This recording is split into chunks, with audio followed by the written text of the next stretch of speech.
Todd and Rob in the afternoon. Hey, afternoon delight. With Todd and Rob.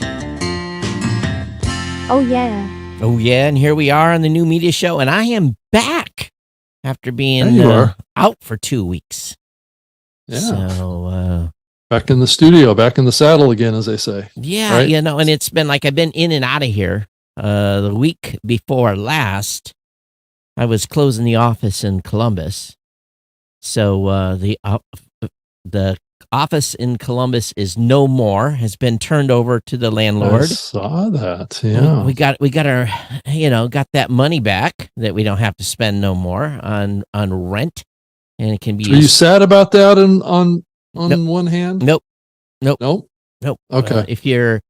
Why? Since COVID, there's been nobody in there. I've been paying. Because I know that you were excited about getting it when you but got it years ago. COVID changed everything. Oh, yeah. So we got two out of 5 years of good use out of it. You moved in just in time for everybody to hit the road, right? Well, I came back in May of 19, and then I was back and forth between, and then boom, COVID hit in February of 20, and since then, we've used it for some team retreats and some other stuff. We go in there, matter of fact, we go in there and we didn't take the trash out from the last time we were here, that kind of stuff. But no, so that's all turned over, and then Did you have like a 3-year lease or a 5-year lease? 5-year lease, right? Wow. Yeah, that's kind of the way it works in commercial real estate, and then I got turned on to a AI conference. Yeah, I heard about that. Yeah. And so I just, pulled the trigger on that real quick because it was in Cleveland. And it's close by. Yeah. Right? So, 2.5 hours over there or 3, I think, or whatever the drive is. And then, so I spent Wednesday, Thursday, Friday of last week and, getting my brain exploded. But, so here we are. I'm back in the saddle. Meanwhile, you've been busy without me, so trying to fill in, right? Trying to keep this show on the road, per se. And we have had we are lit and live, and we have had some Satoshis come in. People have made some comments while I was out. Well, that was the whole topic of the last episode of the show. Right? So Scott said when you had Lisa on, said, wow, no mention of podcasting too with Lisa. I thought this is a new media show. So 10,420 sats.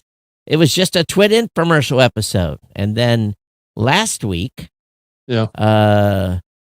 Nash says, from the days of MP3, OGG, AEC, and WMA, 3,333 sats.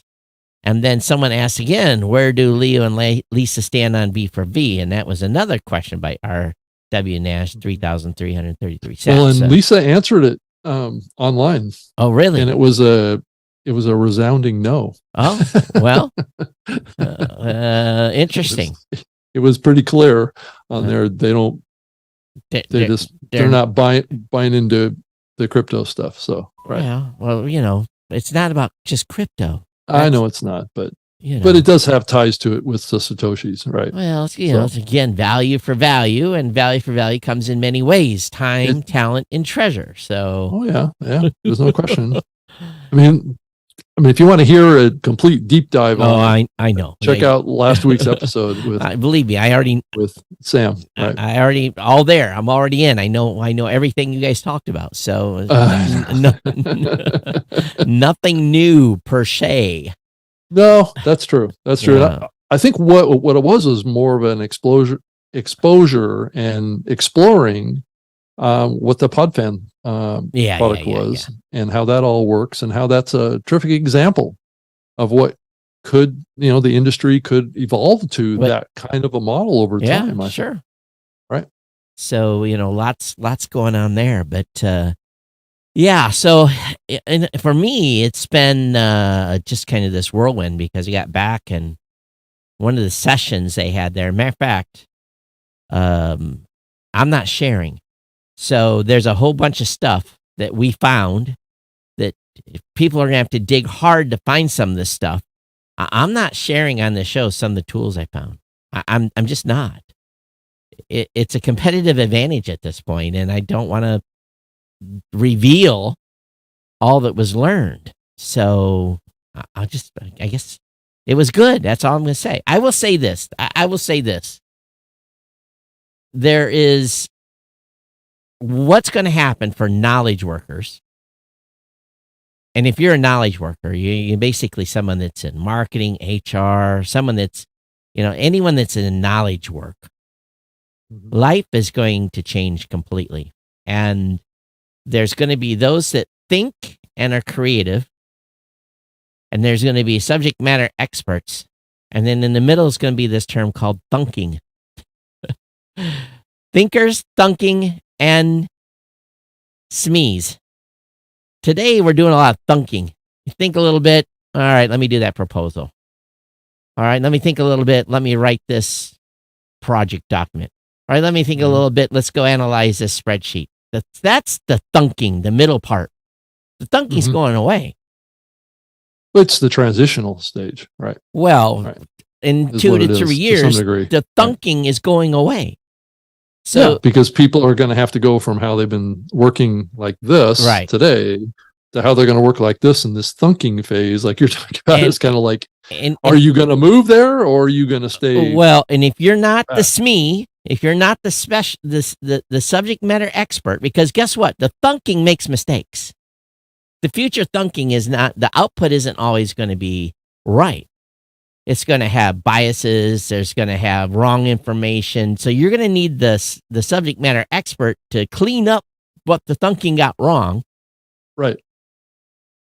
And then you're going to have to spend more time on creative and thinking. So, and that actually popped up in the podcasting news today about brand suitability. Did you see this? Oh, yeah. It's just a little bit of an example of what you're talking about there. And just exactly why I thought it was a bad idea to begin with. Well, yeah. I mean, does it speak more to the biases that exist in AI? Yeah. Is the question. Yeah. Regardless of the topic of brand suitability monitoring. I mean, that's kind of a separate discussion here, but this is the dangers of this. Right? There's some great studies by some great companies that have come out and talked about the biases, not only black-white biases, male-female biases. And I'm saying that in general terms. So people, so bias can manifest itself in many ways. Many different ways, right? And it can be interpreted bias, and that's part of what the bigger agenda is here. And this is what I've been hoping for is that these AI engines can apply context.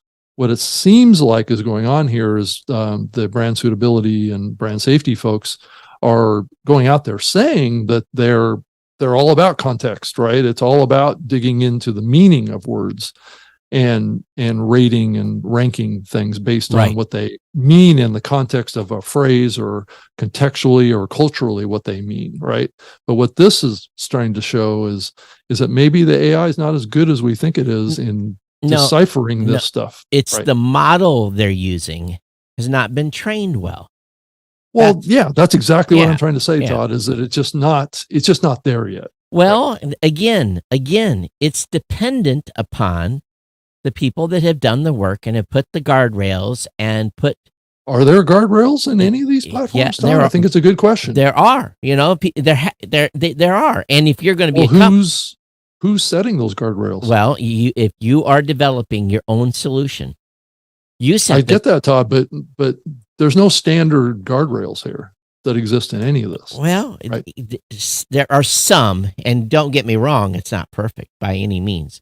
Because here's the situation that's going to happen is, and a lot of it has to do, and if we're boring you, I'm sorry, audience, but there's some context you have to understand about large language models.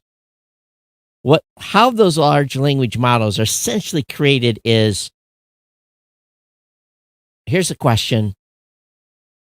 Go collect a whole bunch of data and give me an answer. And they do this tens of thousands of times. And they go out on the interwebs and they look at publicly available information and they index it and the model tries to reason and tries to come up with the context of it. And this is real simplified. It's more complicated than this. But when you get done with these question and answers and how you're building the model is locked tighter than there's no way to pull data out. There's no way to put data in. You have a model of information. It doesn't contain verbatim text of books and so forth. It's taken the concepts and all this information and come up with a model that then when you ask it, here are 3 resumes, who's the best candidate for a job? And let's say those candidates let's say those resumes were nearly equal. And the difference between them was maybe there was 2 male resumes and 1 female resume. Well, as the model has been built, it has went out and looked at thousands and tens of thousands of resumes, maybe from a specific job title of that type. And because of the history of the internet and everything else, it may find more information about men in those resumes. So if the guardrails are not put in place correctly to remove those biases, it's going to in this case, white men, right? Not as many black men. Right? It's going to pick the best candidate as a male, and there's going to be these biases are going to be built in. So this is where whoever is designing the software that's pulling data out of a model, and if you don't have some sort of guardrails, it's going to go off the rails. And it's being trained by data, right? Yeah, and it's been trained. And I guess at the end of the day, it seems to me that if society and if the information that exists that it's being trained on has certain leanings or biases or directions that are inadvertent, they're probably not done intentionally. And it's also, again, the model is built by people, and people are coming up with the questions and the queries and the things that the model is built upon. That's very simplistic in its nature, but again, in the end, no matter where we're at, because right now we're using the most least capable AI we ever will, or language model. If we think about that, we're using the least capable today. Nothing will be more dumb than it is today. Well, it's only reflecting what we give it, right? That's true. So what we're expecting it to do is know about cultural change. Well, again, we'll and that's not necessarily part of the data set potentially. I'm not a scientist. I'm building large language models. It can probably talk for a year and a half. But in the end, if you're a company employing any type or getting to the point where you're going to be working in this space and using tools, you need someone that is you're going to have a very high-end creative and design part of your team, and you're going to have an absolute subject matter expert to review the output of, and you just kind of as you do today in business. What happens today? You come up with an idea, you do a project document, you turn it in for review, it's signed off on, and it's shoved off. It could have mistakes in it as well, but I think it'll become more critical as time goes on. But anyway, that's basically all I really want to talk about on the conference. Everyone else going to have to pay for the pleasure to get the knowledge. Well, let's just back up and get really clear on, my understanding of how the typical AI language models work is that they learn. They're basically an algorithm that was written to learn and process information that it's given. Well, right? it goes and scours information that. That's exactly what I'm saying. It's taking information that it gathers from whatever the source thousands is. Of sources. Yeah. Right. And it formulates kind of its approach to this. I mean, I do queries of chat GPT all the time, and I see certain biases that are in their results. But right? the thing it's is not a full spectrum output, right? It's only going to tell you what it's been trained to tell you. So I would say if you're using it in a raw form to ask a question and get an answer, you're using it absolutely wrong. because that's going to lead to trouble. If in a business sense, you better feed it something. Okay, as an example, I had an article to write that was due, and I gave it 26 things that I said, this is fact. This is fact. And I gave it a statement. Such and such is a fact. Such and such. And I said, take all my facts, according to Todd, take all my facts, and then create me an article that is this many words long.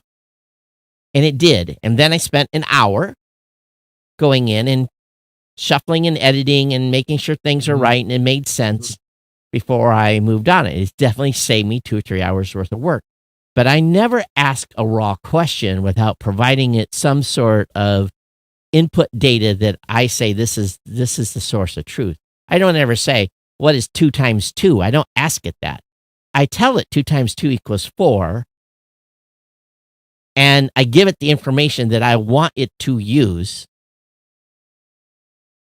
And then I go make sure it didn't go grab some external source of information. I think it's very, very dangerous to ask a question and ask for a raw output. Yeah, you can make it ask for a topic. All right, I'm going to do a podcast episode on X.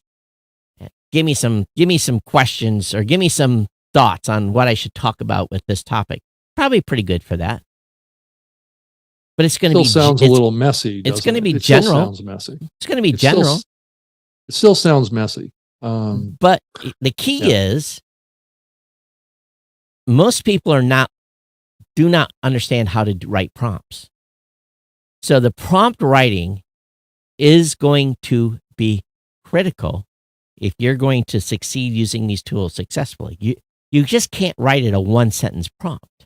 You got to take time and think about what you want to accomplish. You have to write a complex prompt using your creative brain to give it as much description. It's like talking to an intern. If you've got an intern that has never, ever done a task, you have to tell the intern, okay, what we're going to do is we're going to take this data, we're going to analyze it, and I want you to write a summary using the data from lines 82, 86, and 87, whatever. You have to tell the intern exactly what data you want to use. And I want it in this format. And I want it about so long. And I don't want to use any external references. You have to write you have to tell the system to write, you have to treat it like an intern. And if you keep that in mind, an intern that knows nothing, it's a day one on the job. And I think you'll be okay. But again, if you're not feeding it anything and just asking for a raw answer, I think you're asking for trouble because it will make stuff up. Yeah, in a big way.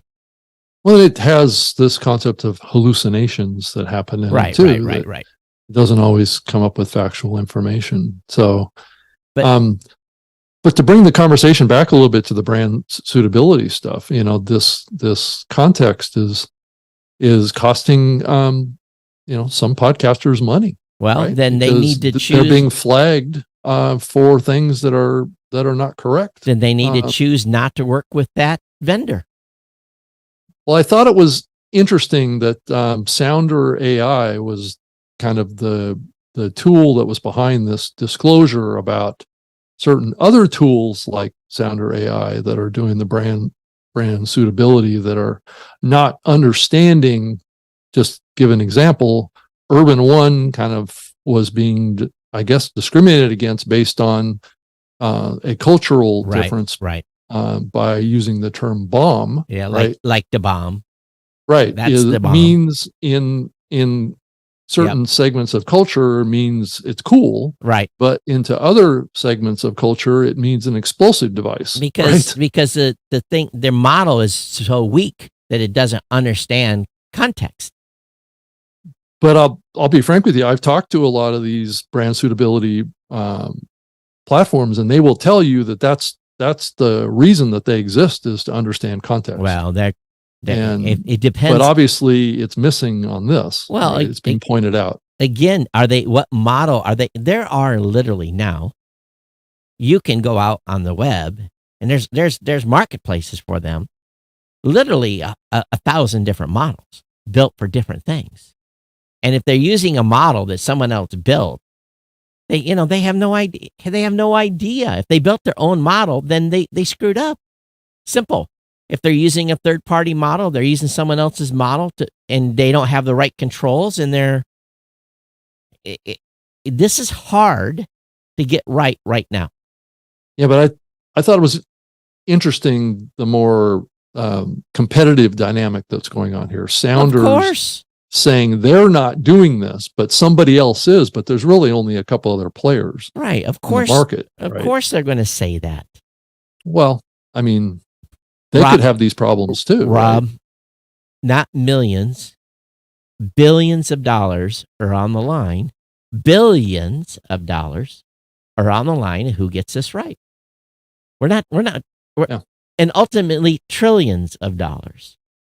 Now, the biggest development was Meta releasing Llama 2 open to the open market. That has sent shockwaves throughout the entire ecosystem. So, again, in privacy and data rights, and it's just the topics can go on for hours. And I'm trying not to let it become obsessed by it, but the only advice I can give is don't sign no long contracts with nobody. If you're going to use a tool, go month to month, because next month something's going to come out that's going to replace a tool that we think is fantastic now. Nothing is going to, this is going to do this for the next however long. It's just going to jump from vendor to vendor. What's a little bit disturbing about this news that Sounder AI was associated with is that it's totally trying to play off a little bit of a race card here to some degree, pointing out that only Black creators are being discriminated against here, when maybe it's more shows are being discriminated against based on this AI not having proper understanding of context and culture and all aspects of society. If you're being forced to use this, I'm sorry, you're screwed. Well, there's shows that this is being used on that don't even know are being evaluated like this. So well, that's a problem too.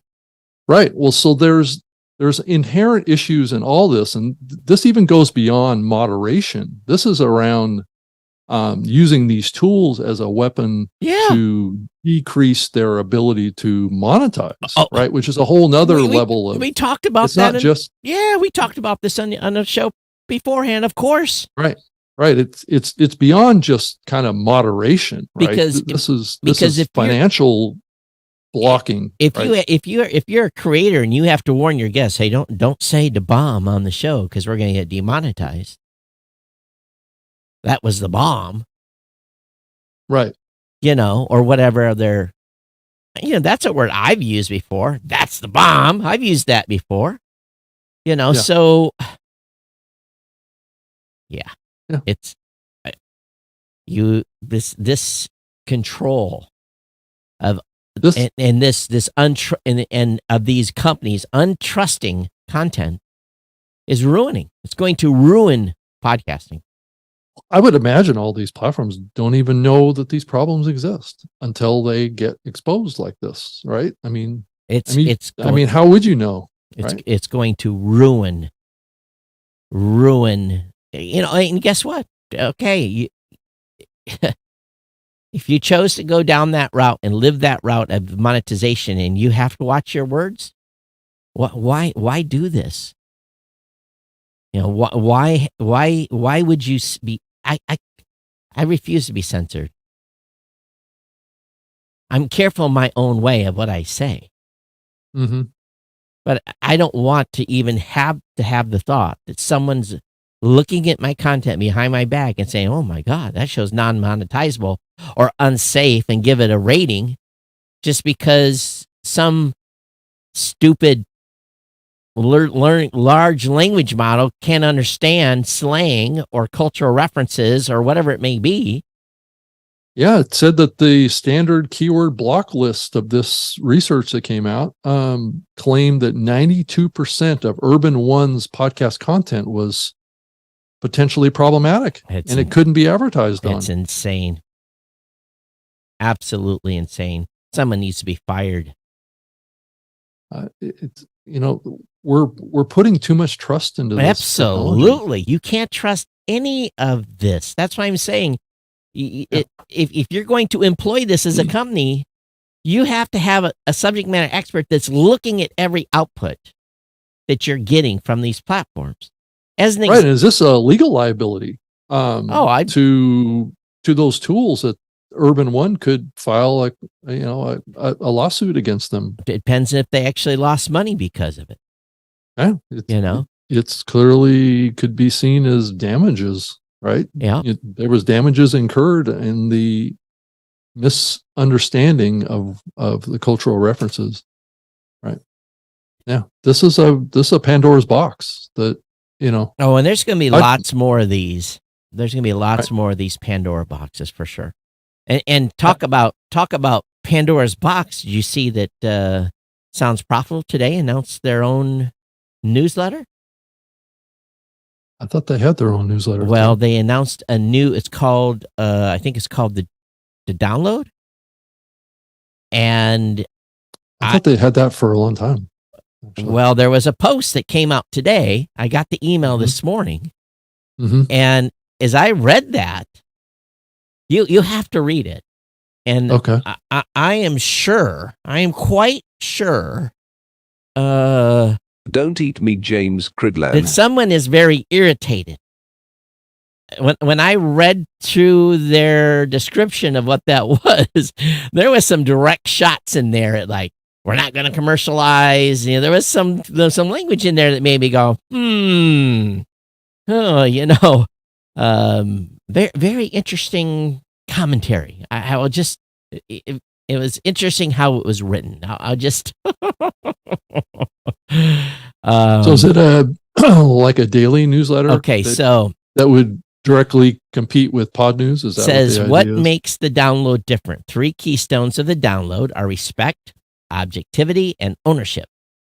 I hope you notice Sounds Profitable current newsletters are completely ad-free, with our Friday edition of the download graciously sponsored.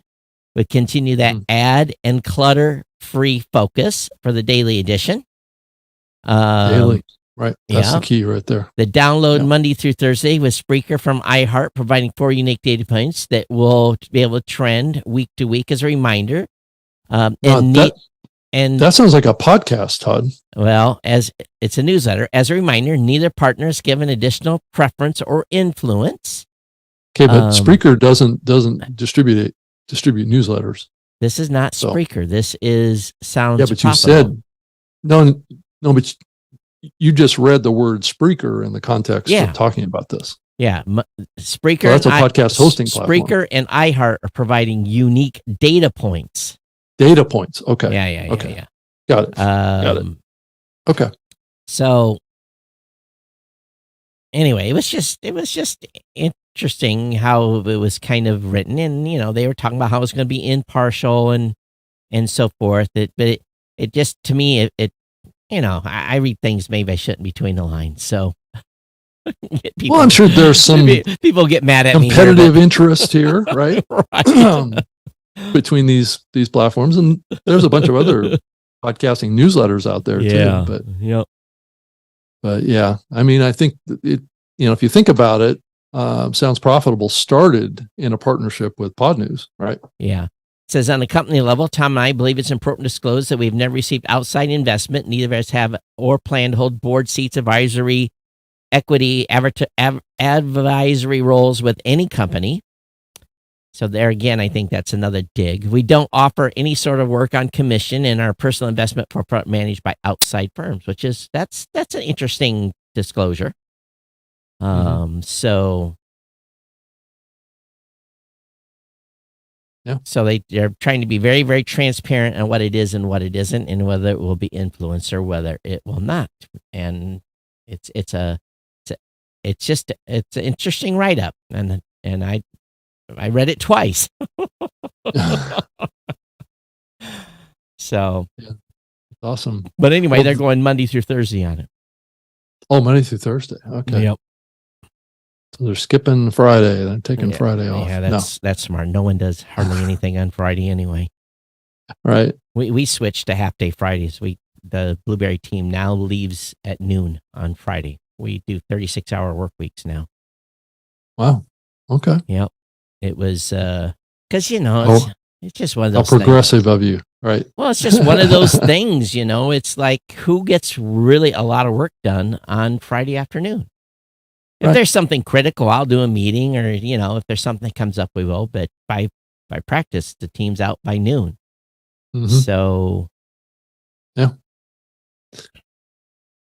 So I guess it's becoming more public that TikTok is going to be joining podcasting in some capacity. Now that's been a rumor and a topic that's been around for a very, very, very long time. Well, now that there's emails are on the street, and there's actually an example, I guess I can talk about it. I've known about this for a long time. Yeah, it's been a couple of years now. Well, how they were going to implement it has only been really finalized for the last couple of months. And I think the approach, I don't know if I can say how much I can say, but the initial test, I think their approach is interesting. Let's just say this. You have to create a post. You have to create basically, some sort of TikTok video. Mm-hmm. And then they get special access to link to the media file in the TikTok app.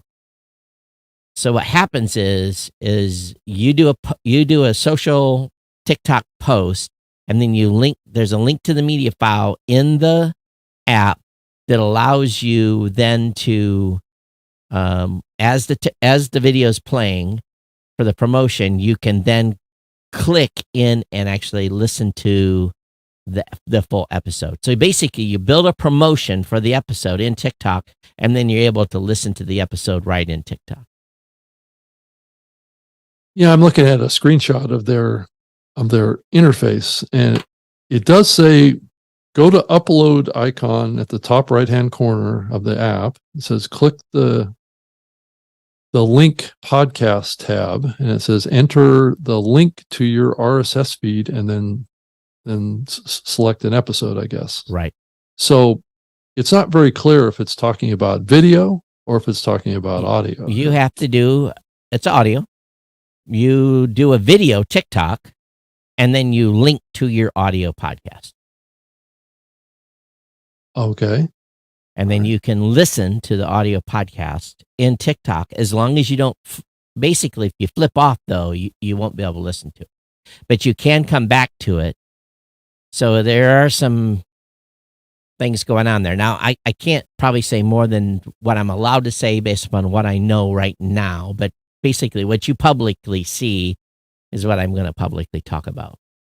So they're saying that you can select the videos to link to your podcast. So you basically have to have a TikTok done to link to an episode. Right. So it's probably going to show up in the menu on the right to click to get to your podcast in some way. Yeah. So basically, you are going to create a TikTok post, and then you will click in their interface to link to the episode that you want to be. Well, it's the RSS feed, and I'm assuming it. So you have to associate the episode to a particular video. That's what correct. You have to do. That's correct. Right.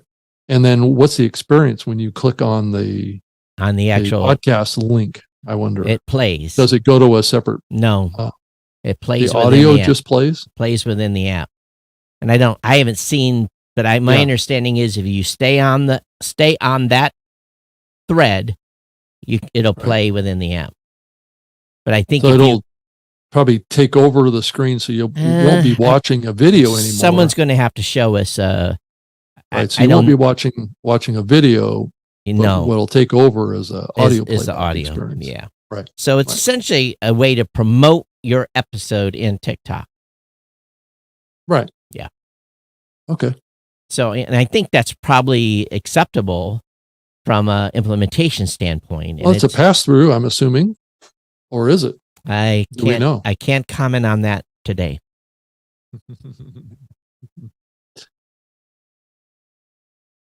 I could see some similarities with what YouTube is doing here. So, yeah. Definitely. Yeah. So but the thing is, you still have to create, it's not going to show up in TikTok as a episode. You have to create a you have to create a TikTok, I don't know what they call it, an episode, post, whatever they call it. Well, or associate it with a video you have published is what it says here. Yeah. Right. Makes sense. Right. Yeah. So here's the thing. I think what they want is feedback. What's the pathway for that? What's the pathway for giving 99% sure TikTok is listening to the community. Yeah. And if people have feedback, feel free to send me an email and I'll be happy to pass it forward to the TikTok, the ByteDance representative. Mm-hmm. So. Okay. Let's see here. Yeah. So it's coming. There's no date for when this is going to roll out. That's been my understanding is limited beta at this point with select partners. Right. And these folks have been talking to podcast hosts for a long time. Right. I'm not saying who, but just a long time. They've been talking. They've been talking with us, and we've been giving input. Yeah. So, but TikTok's going to do what TikTok's going to do. And there's increasing talk about something might be coming or happening around the same thing with X. So we'll see. Yeah, we'll see. I've been hearing about this for a while now. And I think what it really boils down to is, in my opinion, what TikTok's trying to do in this approach is allow a person that has a TikTok channel to build exposure to their recent episodes through the platform and give them a viable way to make people build awareness to a show. And if they, and this is where I think they're not going to get too much pushback from the community, because they're using their platform as a way for a content creator to promote their podcast episode that's delivered via an RSS feed. Mm-hmm. Now, they don't give them the ability to subscribe to the show that in TikTok. There's going to be, my understanding, well, who knows? Or follow it, or like right. it. Well, you can follow the TikTok creator, and maybe that'll come back up in your feed again if the logarithms are right. But I think those that are in this test are probably going to have some pretty distinct advantages here, because they're going to want, I'm sure, I would, and this is my suspicion, is that TikTok's going to surface that content more to see how this plays out. Mm-hmm. So being on, because right now you can heart, right? But I think being on the beta, you will have a distinct advantage for not only your TikTok account, but for your content, because TikTok's trying to figure this out.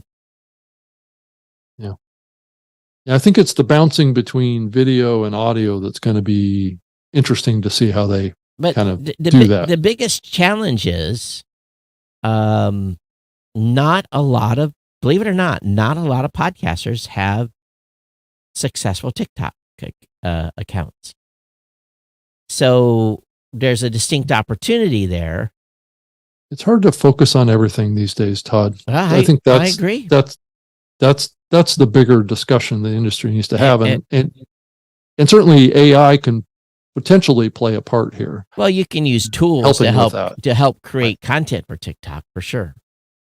From existing content. Yeah, like Momento.fm, the one that I use for sending stuff over to TikTok, is a great way to do this. But still, even with Momento, the way it works is I get the TikTok video ready, sends it to TikTok. Then I have to go into TikTok and approve the post. So from that instance, if I was part of the beta, I would be able to link my media file and publish it. And so, the tools will help you in getting exposure. So this is what it really is. I think it's smart because you build an exposure to the original content without calling it podcasting, without bastardizing they didn't build a directory and they didn't build a follow and subscribe function. They build a promotion function. Which I think rides along with existing content that they already have on the platform. Right. Yeah. So, and that's kind of what YouTube is trying to do too. Yeah. To some degree, I think if you think about their strategy as well, so it's a little bit like a companion strategy going forward. It's not a dedicated podcast app. But is the way people keep talking about YouTube. You would think that that's a second coming of Christ. It's just such a huge platform, Todd. I mean, there's just so many users. Yes, so many users. But again, talk to average podcasters, and they're getting no traction on YouTube. Average podcasters that are pushing stuff on YouTube, they're getting no traction. 0, 10, 15. They're not getting traction over there, and they're not getting discovered like everyone claims. I think it's a house of cards, to be honest with you, because you're lost in the shuffle of all the other content that's out there. There is so much content on YouTube. Do you think discovery is bad? Good luck, unless you are specifically looking for a specific show and specific content. You will not find it if you do a search. Who do they surface? They surface big shows. They surface the shows that are following the YouTube algorithm. They're not surfacing small podcasters' content. It's a recommendation engine platform, which is different than most of the other podcasting platforms. I do believe that I think we've heard some news out of Spotify that they're kind of heading that direction as well. So I think what Spotify is trying to mirror, I believe, and build a YouTube competitor is what they're trying to build. Yeah, okay. And that's gonna have those elements in it where there's going to be suggestions and algorithms that evaluate what's presented to what user. Right. Probably the big shows. Again, the average podcaster is not going to be found, and then your content's going to be monetized around it, of which you'll get not a dime. I would say that's probably coming more generally to podcasting too. Is that they're going to be driven more by algorithms. Well, again, if I pay for premium, but as soon as I go off premium, I log out on my account, I go over to my show or our show on YouTube, and I press play. I'm subjected to 60 seconds of advertising that I get 0 pennies for before the episode starts. So have you signed up for YouTube monetization yet, Todd? We haven't reached the number. It's an astronomically high number of views you have to get. Go ahead, try to get those view numbers to sign up for YouTube monetization. It's 3,000 hours. 3,000 hours. Right. In a 12-month span. Right. Okay. So I just crossed over the threshold to monetization for my personal YouTube channel this past week. Well, that's good. That you're in like a 5% category then. They have been able to do that. So again, it's unless you've had some content on there that's getting significant views. Yeah, I've had a few. I think my total views is like 750,000. So that's good, for a lifetime. But it's been there for 16 years. So right. So again, but then now, Rob, what I want to hear from you later is, okay, how much did you make last month from that? Well, that's what we're going to find out, right? And I'm also creating more content. I'm publishing more content. Like we're pushing this show over to my YouTube channel now. So this is an experiment, and I've got a couple other shows that I have over there as well. So I'm actively creating content over there too. We'll see if you get a $6 or something like that. I actually, right. I read that people were getting like 0.00. I don't think you even get a check until you reach $100 though, Todd. Oh, so it might be a while. Right, it could be. Right. I'm not really sure that I totally understand how the monetization engine actually monetizes. I mean, like, what share do I get per view? And I heard it's like 0.6 of a cent or something like that. Okay, I'm not really sure yet. Like CPMs of like $6 or something like that. $3 to $6 is what I heard the CPMs were. Okay. So I don't know if you get a portion of that or how that works, you know. Yeah, I don't know either yet. So if you're getting 3,000 views a month or something, then maybe you'll get $20 if you're lucky. I suppose. Yeah. So Todd, I did find it a little amusing and interesting that the number of episodes being published on open RSS by Spotify for podcasters is to the lowest level ever. Okay, say open RSS? Yeah, I mean, episodes being published to Spotify for podcasters. Oh, I'm not surprised. Is at the lowest level. Not surprised. That's ever been. And, that's the formerly Anchor platform. Yeah. So this has kind of fallen out of their rebranding of Anchor. Yep. Right. Which has proven to be a pretty strong engine for new podcasts and things like that. I mean, granted, it doesn't have, those podcasts typically don't have a lot of traction, but this is specifically talking about the number of episodes being published to Spotify for podcasters is way off. I'd like to see the delta. I'd like to see what's being published into Spotify that is the ratio that is not making it into open RSS. Yeah, but it still hosts 1 out of every 5 new episodes being published into the medium, and Spotify's Megaphone platform posted another record high for episodes being published. The biggest increases were seen by Omni Studio. Well, they're going after shows in a big way to monetize the big shows.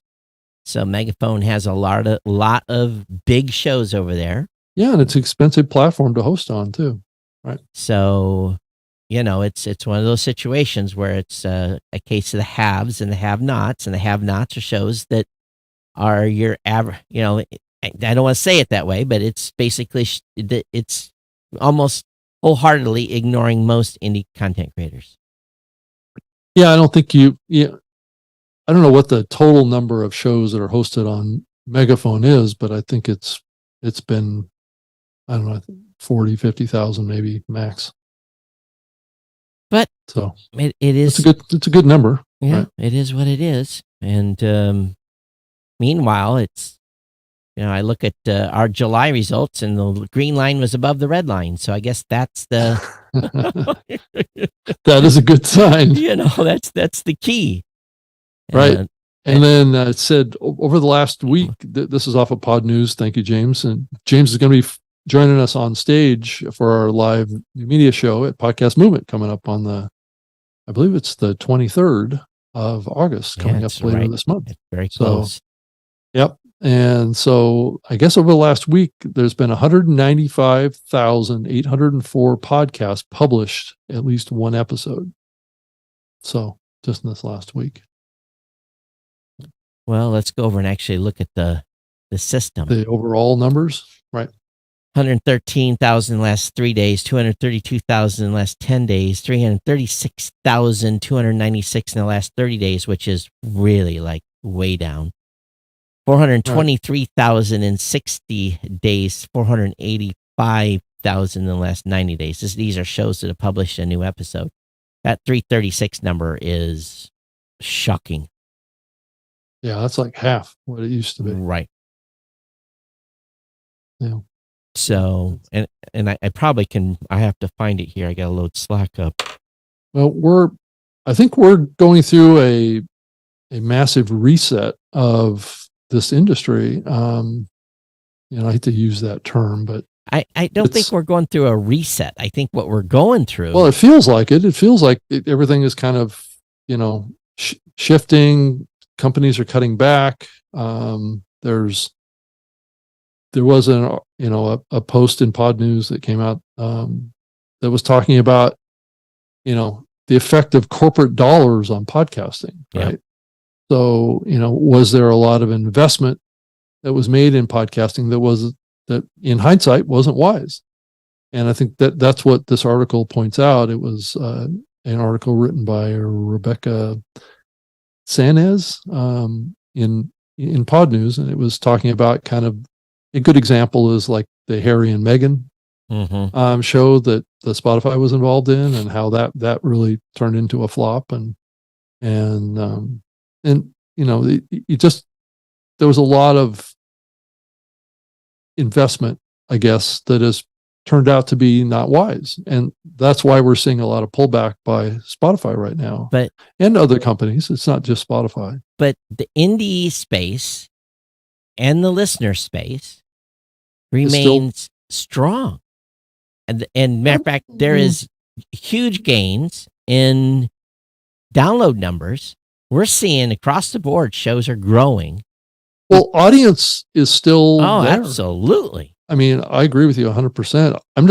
It's still a tough time even for indies, though. I mean, I think we're seeing overall numbers kind of not doing as well as they used to. Listener numbers, absolutely not. Listener numbers are indie content creators have been the beneficiary of. No, I agree, but there's a smaller pool of creators because of this pullback, right? And that's shifting audiences. The growing audiences are basically, big shows are getting much bigger now, and smaller shows are growing as well, much bigger too. Yeah, right. Yeah. The ones that are actually still publishing, are getting the fruits of the market as the competition. You can see where the line hit about May of this year. It's been falling off ever since May. About March. Right. About March, it's just continually dropped off. Now, I see it's interesting here. July for us, we were up, and it reflects here a bit of a bump. Up as new creators? New creators, or are you talking about up as up in new creators. So, what was interesting to see, it's been pretty flat. Yeah, it has. And I'm thinking, okay, what are we going to see, a 2, or am I going to get a 3% growth this year, or am I going to be 0? And right now I'm a little bit ahead of the curve. But July was a great month, at least for my company. Interesting how that happened with you, but maybe not across the board in the industry. I don't know. Well, I think some of the stuff that we've been doing and the investment we've done on all the stuff that we've been adding is starting to pay off. We continue to add, we're adding lots of features. And so, we're seeing, I wouldn't say hundreds, but we're seeing, significant numbers of shows starting to migrate. But there was some announcement, there was some discussion on one of the forums about Podcorn seeing a huge drop this past month in the number of shows, or and again, it was basically using a redirect. The number of shows using a Podcorn redirect fell through the basement for Podcorn.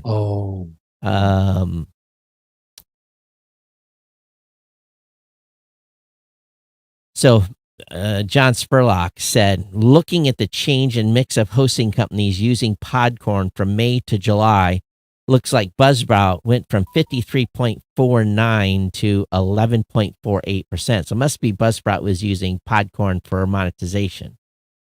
And so Buzzsprout went way down, where RSS.com using Podcorn went up. Of course, if one goes way down, the others are going to get a bump. But a number of Libsyn shows using Podcorn for monetization as well. So there's quite an interesting number here. So it's interesting that I wonder if they switched to a different ingestion partner, or if volume dropped off like a rock, and our programmatic is booming. We're not seeing any decline in programmatic whatsoever. So that's good.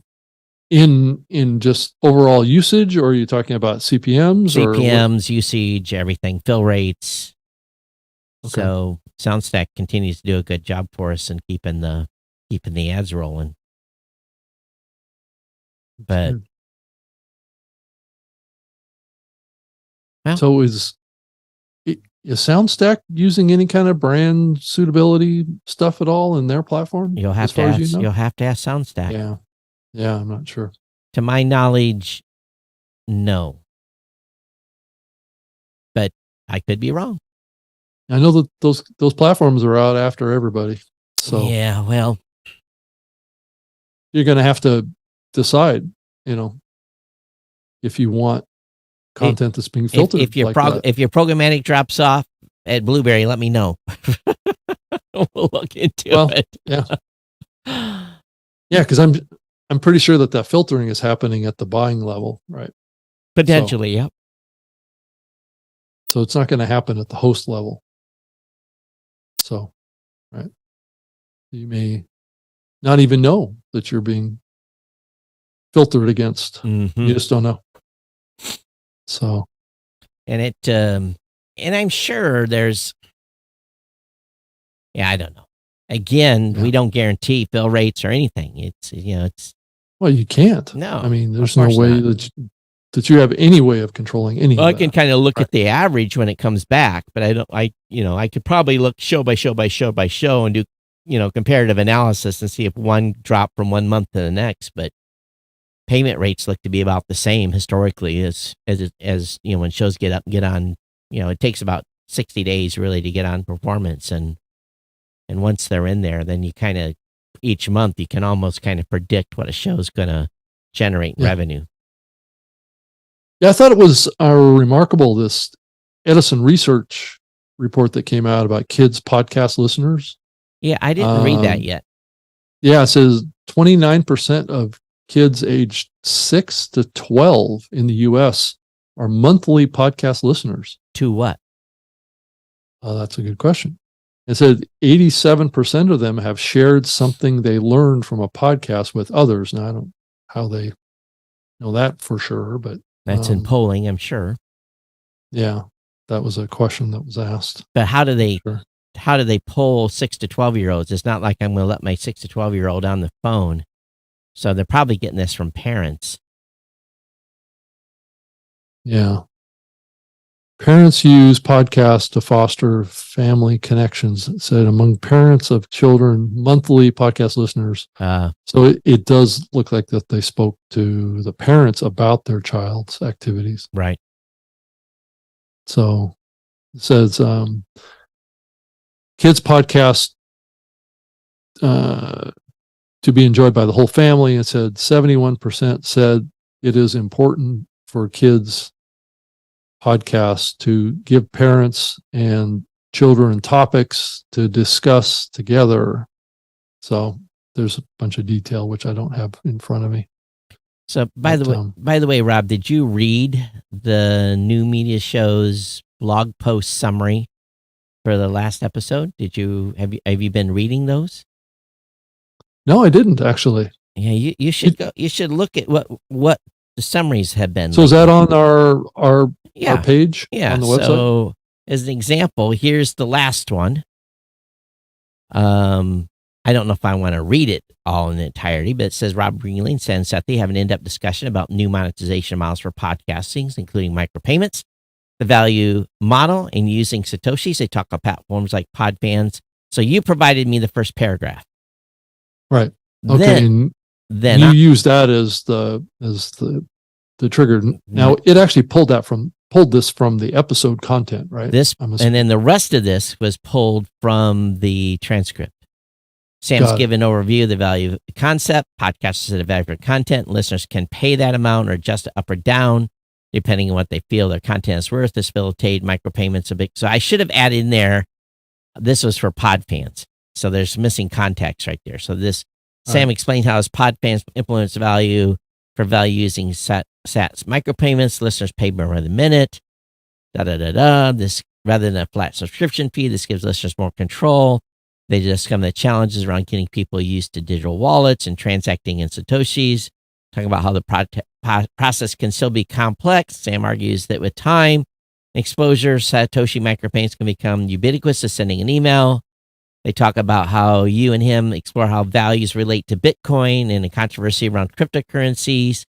They about friction in government. They shift to how podcasting can better market these new standards, like the new namespace talks about the podcast standard projects needing leadership, discuss where big platforms like Twitter could potentially accelerate. So it goes on and on here for another 2 or 3 paragraphs. Do you think that's a pretty good summary of the last episode? Yeah. No, that sounds good. So how did it know what section of that was me versus Seth? Did you have to tell it? Nope. I didn't. Really? You didn't tell it? Nope. So it just recognized my voice? It didn't even have a voice. It had the text. There was no audio used in this whatsoever. I submitted the text, not the SRT, the text version of the transcript. So how did it know it was my comments versus Sam's comments? Or did it not even do that? It did. I didn't have to edit any of the names here and change out. So what I did is I got this summary from Claude. Claude.ai.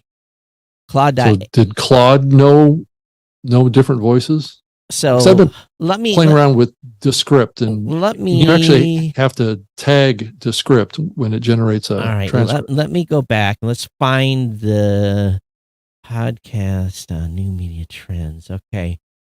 Let me find the query I gave him. Okay. Here was the query I wrote.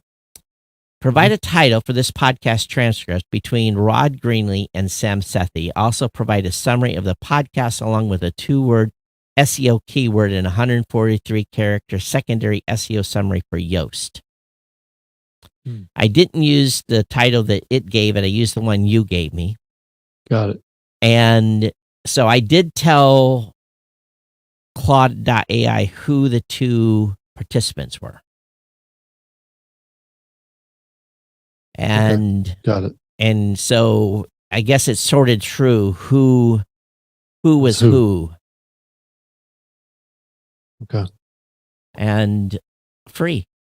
Claude.ai, free for anyone to use. And a tax. So who owns Claude? Is it its own company? It's another company, yeah. Okay. But it was kind of cool just dropping the text of that. So what I did, because the way our system works, is I don't get the transcript until after we publish. So I put the first paragraph in there, let it publish, got the transcript, and then added that additional summary like 10 minutes later to the episode. So I think the summary was pretty doggone good. Maybe with the exception that I probably should have put some context in that Sam was talking about pod fans at the very beginning. Give an overview of the value. Probably missed that in that first paragraph that I should have said he was talking about pod fans. But I think it did pretty good. Now this one, the one was done by, I did a little different summary for the one with Lisa, and it didn't give me as much stuff for Lisa's episode. So again, it's about writing but I think these show notes are much better. Did you specify the amount of words that was generated? No. And basically it kept giving me more summary. And I just, cause I said, continue or more. And it got to a point where it started repeating itself. So, about the third portion of the summary, it kind of like I need it. I'm like, okay, it's trying to give. So I just basically took the first 2 snippets of summary that it gave me and it did minor editing. But I don't know if it sounds like a human, but I think it sounds pretty good. Yeah, that's good. So I didn't create an image for this episode though. I didn't do anything there. I've been I've been playing around with Midjourney, and with Midjourney, right. and it's been mixed results. So do you think it's getting better, or do you think it's Midjourney? There's a big upgrade coming, right? I think Midjourney's extraordinary.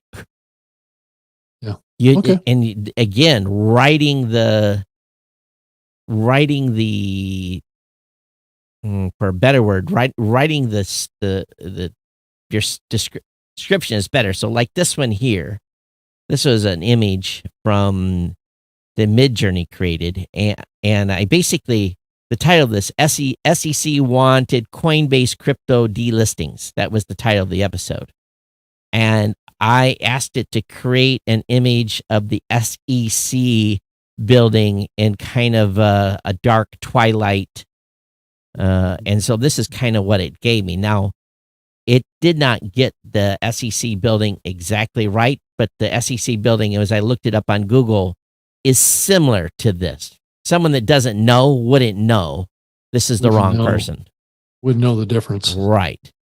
And then the second half of the article was talking about how the FBI discovered that it was using outlawed software. And what I asked it to produce, and this is an image of, was supposed to be a picture of an FBI agent basically spying on an American. So this is kind of what it came up. So this is not perfect, but it's got the flag on one side and the guy's looking down at a mobile device and with a tie on, kind of looks like he could be atypical FBI, but it didn't really do a perfect job. And so I've been having kind of fun with the Midjourney piece and coming up with album art. And that's another thing too. Apple's watching for shows that are using episode art. So if you're not creating episode art right now, you better get to it. So what does that mean that they're watching for it? Well, I got an email from someone over there. Well, I guess I can say who it was. Ted sent me an email and said, "Hey, your album art is only 300 by 300." He said, "You need to have your album art be 1400 by 1400 minimum for your episode art." Yeah. Right. So, because always before I made them smaller so that it wouldn't affect the page loads for Google and all that. So that's why I had done it smaller beforehand. So on the episode art, are they still looking for 3000 by 3000? 1400 by 1400 minimum. Is minimum. So you could go 3000 by 3000. You could go 3000 by 3000. You could. But I think you have to keep your physical file size down to 500K or something like that. Yeah. And at 1400 by 1400, like an image like the one that's on this post here is about 160K. And that's not square anyway. That's not even the right format. Well, this is square. This is this image here is 300 by 300. Yeah. Oh, it is. This on the screen, it looks vertical rectangular. Yeah, on the screen. It's correct. Maybe it's just because the building's offset a little bit. I didn't get it centered right, but no. But the actual image on the screen looks like it's a vertical image, not a square image. Yeah, but it's square though. Optical illusion, Rob. Or it could be just the compression that's happening because of the screen potentially presentation. Yeah, I use Photoshop. That I'm seeing here, because I do see us in my Zoom. We're kind of compressed. Oh, okay. So the image that Midjourney comes out with is 1024 by 1024 is the default image size. Right. And then you have to upscale it. So, and what I do with the art for the actual video is I upscale that to 1920 by 1920. Then I take a segment of it that's 1920 wide by 1080 deep to get the right ratio for the video to be 16 by 9. Well, Todd, I'm looking at the YouTube kind of streaming page on my account inside the YouTube studio, and it's showing the amount of views that I'm having in the average view duration. Okay. And it says so far that just to my stream that there's been 27 views, and it looks like the average view duration is about a minute. Yeah. So let me. There's a lot of people passing through, checking out the show. Let's see here. Average viewer duration on us right now is 18 minutes and 29 seconds. On what platform? On YouTube. On YouTube. Oh, that's interesting. Yeah. Average view duration, but there's not a lot of people on here. Off of your your distribution. Yeah, off my version of YouTube. Yeah. Right. So interesting. Yeah. In 18 minutes, it looks like there's 4 currently live on the YouTube. So that number's down. It's probably because I haven't been live on YouTube for a couple of weeks. Yeah, it also says, it says here, streams current bit rate is 3,149 kilobits. Yeah, that's about right.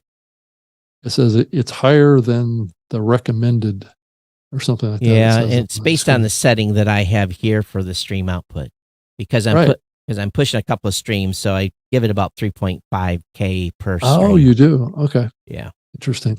Yeah. Yeah, it's interesting to see kind of the in and out of viewers too, where they check it out and where they leave. It's interesting. Yeah, so for me, watch time hours in the last 28 days is only 83 hours. So I would have for just this show, or for my channel, whole network. Okay. Yeah, for my channel, for GNC and NMS. So that tells you that it's a long ways to go. Mm-hmm. You got to triple, almost quadruple the amount of people watching in order to get the watch time hours up. Mm-hmm. Yeah. But I've been, the experiment that I've been doing on YouTube that I thought I was onto something, but then, so here's an example. You probably can't see this, but I started using this art thinking that would help attract people to the show. Yeah. The SpaceX one was super successful with about 300 views. But if I go through and look at all the imagery art, we do better when I just don't use any mid-journey art for the show. People are not reacting well to most of these mid-journey images that I'm putting in on YouTube for the image, a selected image. That we do better when we just have our faces on the screen, which is curious.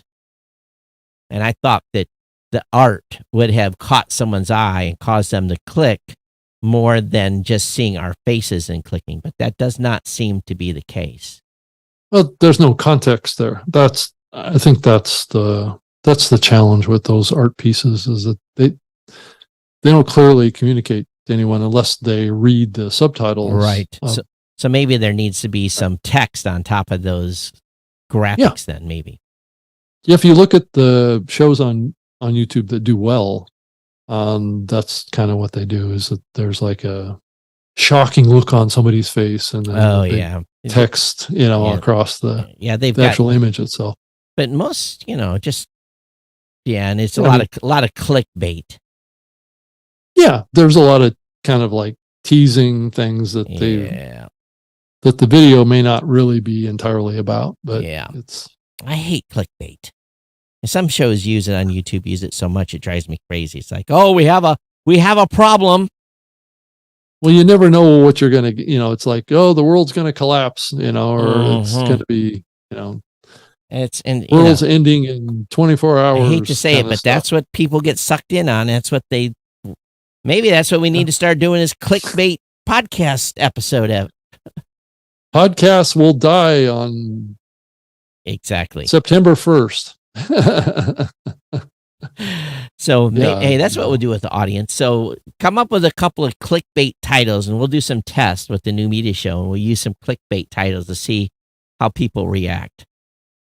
So what should the title of this episode be? You think, is it about the scary AI in podcasting. Probably. Should be. Yeah, I think so. That'd probably be a good title. AI Right. causing, you have to, what would be the clickbait? AI causing demonetization in podcasting. Oh, but you have to get more divisive than that, Rob. You have to say AI. Black creators. Yep. AI discriminates on Black podcast creators. That's the clickbait. Right. That's it right there. Right. But I just get I just get icky thinking about writing a title like that, though. Our average view duration just went up when we talked about that. So but I just feel icky thinking about doing a clickbait title like that, though. Yeah, I know. Yeah. But it's true. Yeah. Well, people get attracted to things that are provocative, right? Yeah, right? That's true. Inspire them to think, oh, I want to learn more about that, right? So, yeah.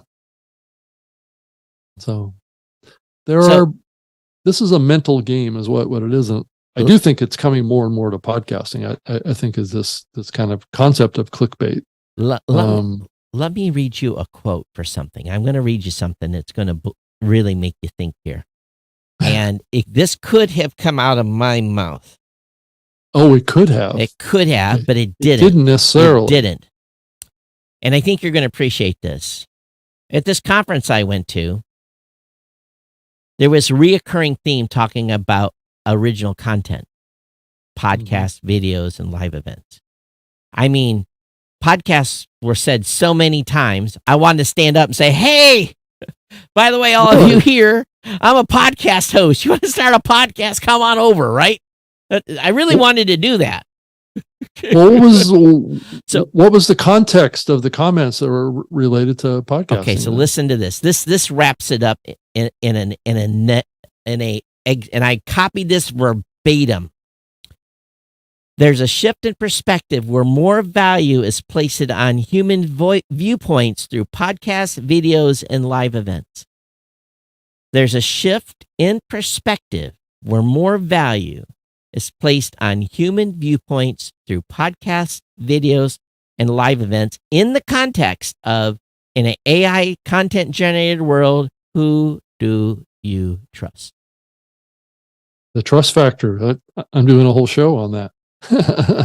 But I didn't say this. This came from a very respected individual who was he up on stage or she? On stage, a keynote. Mm-hmm. Yep, there's a shift in perspective where more value is placed on human viewpoints through podcasts, videos, and live events. So here's the thing we got to think about. There are companies now that used to put out 50 blog posts a week. Mm-hmm. They're up to 1,500 blog posts a week through AI-generated content. Wow. Okay. Google has said, we don't mind AI-generated content as long as it's good AI-generated content, edited AI content, validated AI content. Mm-hmm. So a company that's putting out 1,500 posts a month just trying to be a machine and get enough clicks and data views, their brand value is going to go down because no longer are they using humans. They doesn't have a human's viewpoint. It's just right. Right. They're thunking out 1,500 worthless posts in just a numbers game. Right. So when people are reading stuff now, they're not going to know what to trust. So podcast, videos, and live events where you can see a real person moving their lips, talking about life and giving a real human perspective. I think we're on the cusp, Rob, of a new golden era of podcasting because of this and this alone. So it is a great time to be a podcaster. It is a great time to be a podcaster. I'm not saying that from a marketing standpoint and come host at Blueberry. I'm not saying that. I'm just saying this is the time. Make hay while the sun shines. Yeah. Because diametrical change is coming within the next 1 to 2 years. So how do you think content creators that are doing that are in a better position going forward? Well, it's simple. We're not putting an input in and thunking something out that we're presenting that has been regurgitated by a large language model. We are not affected by the large language model. We're unique. We're positioning our voice and giving a perspective that is human. So that's the differentiation, right? Right. We're human. We're not a machine. Yeah. Right? That's how we're going to stand out in the future, Todd, is that we're now competing with robots. No, we are. We already are. I know we are. Yeah. I know we are. But original content is going to rule the day. Right. Stuff that's put on news sites, sports sites, all of that is going to be nary a human having a touch on it. It's going to give a robot's opinion of the trade that was made between the Yankees and the Detroit Tigers. I don't know sports, but you know what I mean. Yeah. Oh, yeah. There's going to be very little human commentary involved. So yeah. It looks like you're getting texted, Rob. I am. Yeah, I thought I would post just a quick comment to my YouTube page. Oh, okay. Just to spark the algorithm a little bit. Oh, that's what it takes to spark the algorithm is to post on the YouTube page. Just to show a little activity. Well, you have a bot do that. They got bots for that now. They have a bot for that. Hey, everybody, thank you here. I'm glad you're here. Yeah, they do. So so you just that's us live on the live. So you're kicking the logo. That makes me laugh. We did get a comment earlier from Sean that says Leo hates Adam Curry and will never support V for V. And really? Beauty Bubble said, "What is moving this needle downward? Economy." And people are. I think there's a complete shift. I think that people are not watching as much regular TV. Oh, yeah, totally. I think mainstream media is doing this. It's doing a tailspin. I think that people are being discouraged. They don't understand this is hard work. Budgets have been cut. You can't monetize the network. You're getting ad loads every 7 minutes on popular shows. People are sick of being sold to every 6.5 minutes for 30 seconds. Yeah. Right. And they're just going to run themselves into the pavement. They keep doing that. The listeners are going to leave. Mm-hmm. Are they getting pretty good at hitting the 30-second advance button? Right. Yeah. Or they just go to the next thing, right? They just hit skip. Yeah. Skip. Yep. 30 seconds. Fast forward 30 seconds past the ad and be annoyed doing it. But when does that annoyance run out and people leave? Yeah. I mean, I know on YouTube, this is a big factor of average duration, right? Of viewers, right? On the show. That goes into the logo. Right. So, given that factor is a big factor to YouTube as well, is the amount of content that's actually watched or listened to. We're at 23 minutes and 5 seconds for average view duration on GNC right now. Mm-hmm. So, but again, not that many people are watching. So those that are watching are hanging with us. We thank you for staying with us all the way through here. Yeah. But I've been getting on the replay of this on my channel. A few of the episodes that I did through StreamYard have had more than a couple hundred views already. But how much did they actually watch is the bigger question. So you add the couple hundred that are on my channel, sure. However many are on your channel, and then if you think about all the other platforms that we're pushing this out to, too, whether it be Twitter or LinkedIn. Yeah, we're not even looking at see how we're doing on Twitter. Twitter's actually done very well for us. Or X, right? Yeah, well, I'm going. So when we're doing this show on your platform, I don't believe we're pushing it out to LinkedIn yet. Yes, we are. It's live on LinkedIn right now. Yep, we are. Okay. Yep. Okay. Yeah, because I know when I was doing it on StreamYard, I was pushing it out to my own personal LinkedIn account. Yeah. So as an example, today we've had. Oh, it's horrible today. We've had very few viewers on Twitter.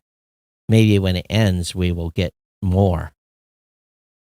But usually I'll come back to Twitter a few days later. And as an example, the show we did on July 30, the tech show I did on July 31st got 360 views, but it didn't say how long they listened.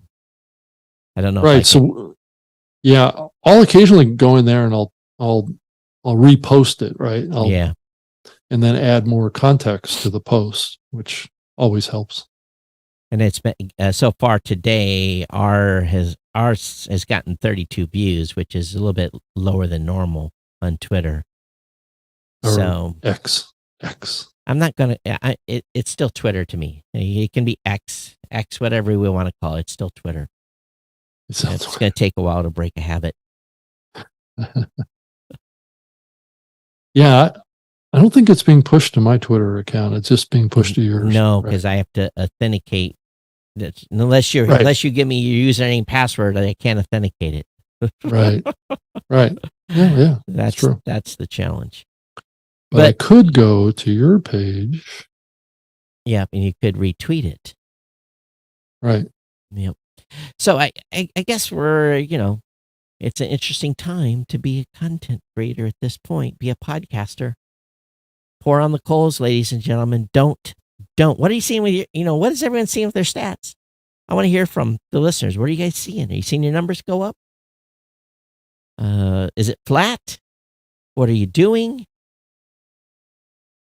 Right. Love to hear what you're experiencing. I see all these people that went out and bought the new Rodecaster Duo, and I've had that's a cool thing. I've had no need. I've got my original Rodecaster sitting here that's rocking and rolling. I have no desire to dump more money into the system on another toy I don't know. I've got stuff that it's costs a lot of money. That, a matter of fact, I should start putting some of it up for sale. I got a premix that I should sell. I'm perfectly happy with my Rode Pro, my first version. Yeah, me too. There's no real significant reason. I think Dave Jackson upgraded his system because he just wanted to make more space on his desk. Yeah, that's funny. But he was selling his Rode Procaster 2 as well, because he wanted to get that Duo, which is a much just the 2 channel unit. And then he's going to need it some point where additional channels, and he's going to be mad he sold it. Right. Yeah.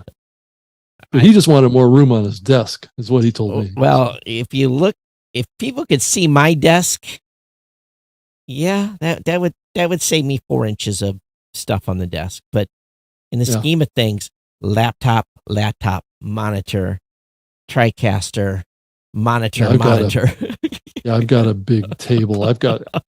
My desk is actually a dining room table is what it is. Oh, that's funny. I have an L-shaped desk with a cabinet on one side, and I have a Mac Mini boxes stacked up to bring the one laptop up higher that's doing the live stream. Hey, if you have been listening live today, where have you been? I see you guys sending us Satoshis by the minute, but I guess we're not loved anymore on the value for value. I think we've been out of the pocket for value for value. I now have a Albi account. Oh, send that to me and I'll put you in the split for the show. So is it Rob at Get Albi? Do you remember what it is? I believe it's Rob. Well, send me the info and I'll add you. I'll add you to the Satoshi split.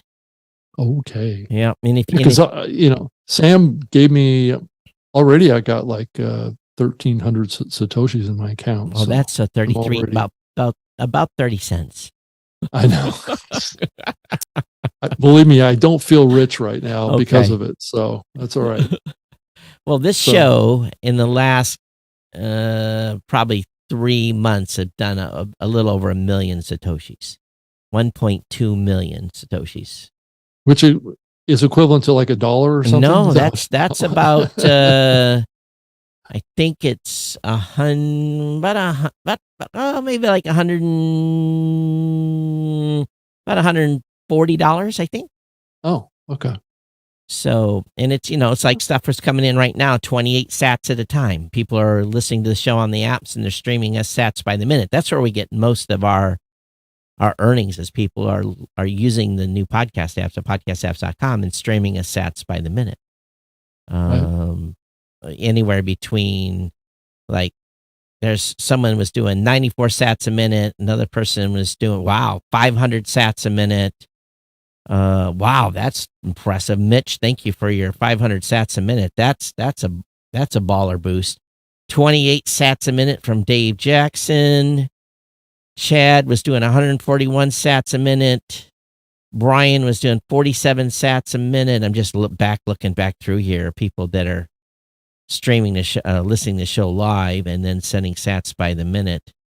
But yeah, 24, 27, that 500 one, that was $1.25 a minute. Oh, you got your picture of your Roadcaster too?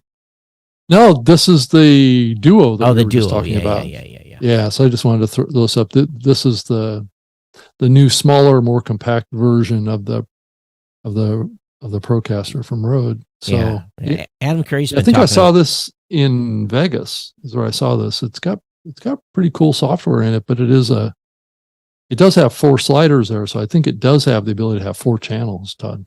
So what do you call it? Adam Curry's in love with that small one because he's made it in his travel kit. Oh, yeah. I mean, it is pretty small. Yeah, you're right. It's nice. What happened to you here? Hang on. I don't know what did happen. All right, there we go. There you go. All right, we're already over. I'm Todd at blueberry.com, at Geek News on Twitter.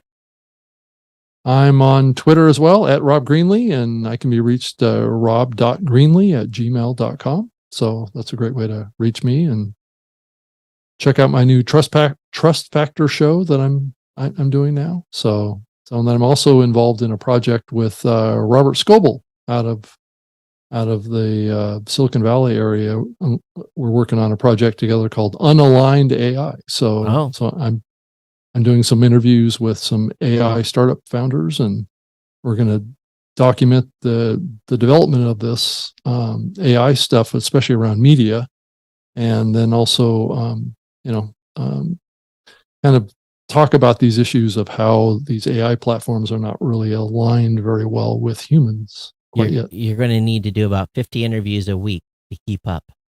I don't disagree with you, Todd. And it's changing so fast you can't even breathe. So yeah, I was just in New York City yesterday, starting doing some conversations with some AI startups in New York. So yeah, so there's going to be more content coming out about that from Robert and I. Right. Oh, very, very cool. You get to handle the East Coast. He's handling the West Coast. Is that how you're shaking it up? Splitting it up, right? Well, right. So I'm focused more on media, and he's more focused on kind of like the LLMs and what's happening in the Silicon Valley area. I talked to a startup in Columbus this morning that it's not just the coast. The money is far and wide. It's true. But there is a heavier concentration of media in New York compared to Silicon Valley. Yeah. So, all right. Have fun. All right. Oh, yeah. I'm glad you want to do it. I don't want to keep up with it. You don't want to keep up with it. It sounds like you're all in on it, Todd, actually. Well, I am, but I can't let it. I have a company to run and stuff to do. I can't be spending 8 hours. You could spend 8 hours a day on this and not keep up.